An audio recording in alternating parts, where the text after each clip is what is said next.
love playing Wingspan, but sometimes you can't get a playgroup together, or maybe you would rather play alone. Luckily, there's Wingspan Automa. All this may seem intimidating, but since you're already familiar with the 2 to 5 player rules, it's actually pretty simple. Before setting your board, you'll need to set up the Automa. You'll need the 2 end-of-round goal scoring cards, 2 actions summary cards, and 11 Automa cards, including the expert level Autobomb Society card. Autobomb Society should be returned to the box unless you wish for increased difficulty. Shuffle the remaining Automa cards and place them face down.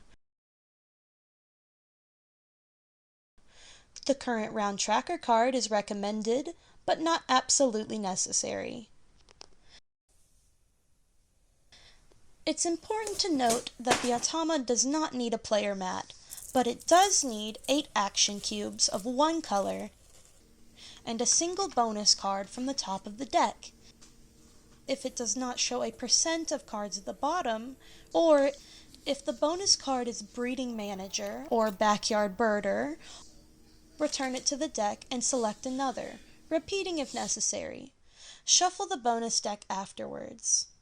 Choose Eaglet, Eagle, or Eagle-Eyed Eagle difficulty, and complete setup for yourself normally.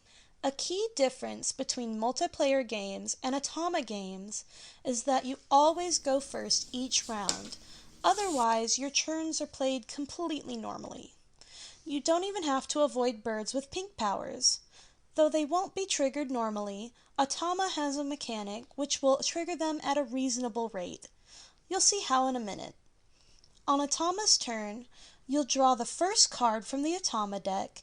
If you're using the current round tracker, overlay it halfway with the Automa card, aligning the rows like so. You'll notice a mess of symbols on the Automa card. This is where the 2 actions summary cards come in. They show the symbol meanings. Discard the cards from the bird tray, then draw 1 bird face down.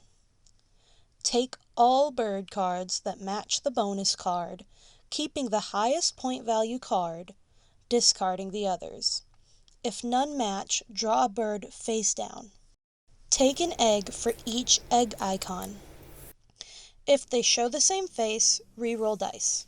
Then match the first face type shown on the key and the feeder.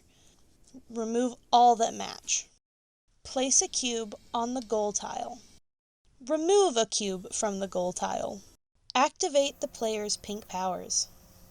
These are the only actions that Automa takes.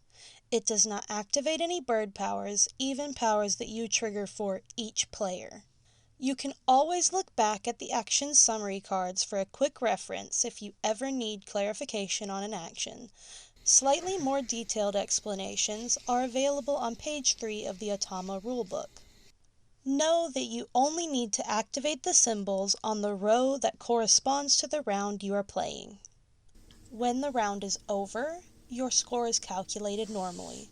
The Automa score, however, is calculated by adding the amount of action cubes on the goal tile and the base value corresponding to the goal type on the end of round goal scoring card. Remove the Automa card that says Remove After Round for the round you just played and return it to the box, then shuffle the remaining cards. Continue play like this for all 4 rounds. At the end of the game, the Automa scores points in various ways. It gains 3, 4, or 5 points for each of its face-down birds based on the difficulty you chose, the points printed on each of the face-up birds, and the normal number of points for end-of-round goals and eggs. The Automa does not gain any points for bonus cards, food on cards, or tucked cards. You may have noticed that the Automa doesn't tuck cards or cache food anyway. Now you know everything you need to know to fly solo.